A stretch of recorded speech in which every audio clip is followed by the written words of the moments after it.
Hi வணக்கங்க. நான் சுதா பேசுகிறேன். அடுத்த நாள் வெப்படை போகணும்னு சொல்லிட்டு எங்கள் மாமா பொண்ணு அங்கே இருக்காங்க.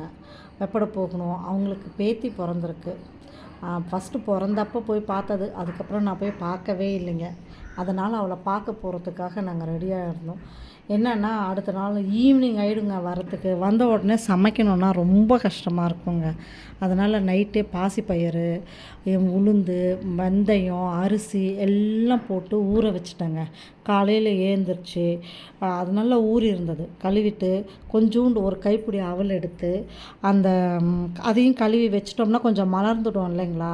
அப்புறம் இஞ்சி, பூண்டு, பச்சை மிளகாய், உங்களுக்கு வேணும்னா நீங்கள் கொத்தமல்லி கூட போட்டுக்கலாங்க. என்கிட்ட இல்லை, அதனால் நான் போடலை. இதெல்லாம் போட்டு அவலெல்லாம் போட்டு அரைச்சிட்டேங்க. அரைச்சி உப்பு போட்டு அதை கலந்து எடுத்து வச்சுட்டேங்க.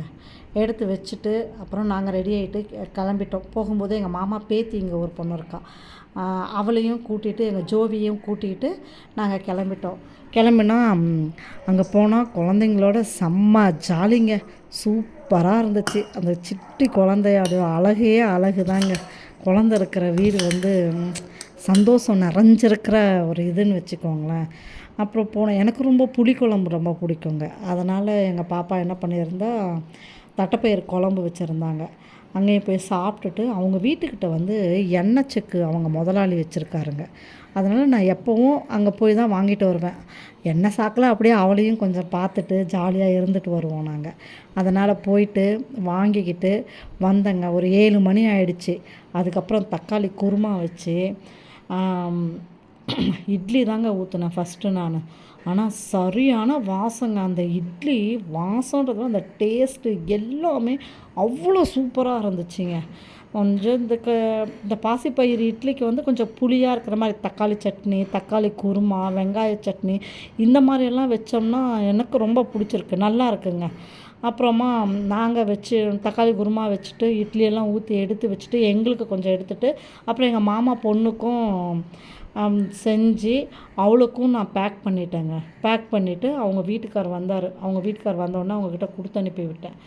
இப்போது எதுவுமே அரிசி சாப்பிடாதீங்க, அது சாப்பிடாதீங்க, இது சாப்பிடாதீங்க அப்படின்னு நிறையா சொல்லிகிட்ருக்காங்க.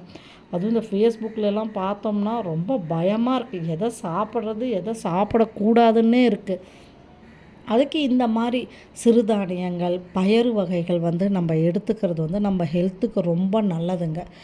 நம்ம நல்லதும் கூட. ஓகே, ட்ரை தான் பண்ணி பார்ப்போமே. எப்பயுமே அரிசியில் தானே நம்ம இட்லி செஞ்சு சாப்பிட்ருக்கோம். இந்த மாதிரியெல்லாம் ஒரு வாட்டி ட்ரை பண்ணுறப்போ ரொம்ப ஆசையாக இருந்துச்சு. நீங்கள் பாருங்களேன், அந்த இட்லியுடைய கலரு, இதில் நிறைய வெஜிடபிள்ஸ் போட்டுக்கலாங்க நம்மளுக்கு தேவைப்பட்டுச்சுன்னா. அதனால் இட்லி கலர் பாருங்கள் எவ்வளோ அழகாக இருக்குது. அதுக்கு தக்காளி குருமாவுடைய அந்த இது காம்பினேஷன் ரொம்ப நல்லா இருந்துச்சுங்க. சட்னி வச்சு சாப்பிட்றப்ப சூப்பராக இருந்துச்சு. நீங்களும் ஒரு வாட்டி ட்ரை பண்ணி பாருங்கள். உங்களுக்கு பிடிச்சிருந்தால் லைக் பண்ணுங்கள், ஷேர் பண்ணுங்கள், சப்ஸ்கிரைப் பண்ணுங்கள் ப்ளீஸ். ஓகேங்க, பாய்.